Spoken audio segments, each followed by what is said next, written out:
পাহাড়ি জনগোষ্ঠীর আয়ের অন্যতম উৎস কৃষি। তবে সেসব ফসলি জমি দখল করে এখন চলছে উন্নয়ন পরিকল্পনা।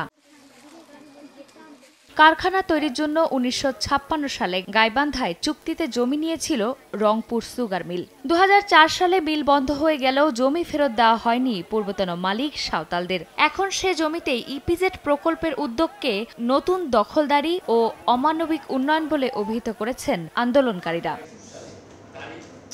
বৃহস্পতিবার জাতীয় প্রেসক্লাবে আয়োজিত সংবাদ সম্মেলনে বক্তারা বলেন, খাদ্য অনিশ্চয়তার এই সময়ে ৩ ফসলি জমি রক্ষার বদলে ধ্বংসের দিকে নিয়ে যাওয়া হচ্ছে।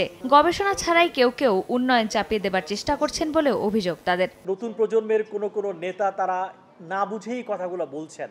তাদেরকে বলা হচ্ছে ১ লক্ষ ২ লক্ষ কর্মসংস্থান। না, আপনি খোঁজ নিয়ে দেখুন যেসব ইপিজেড করা হয়েছে কোনো কর্মসংস্থান কতটা হয়েছে। এর আগে যেগুলো ছিল সেগুলোর তালিকা আমাদের কাছে আছে, কতটা কর্মসংস্থান হয়েছে এবং কতগুলো বন্ধই হয়ে গেছে।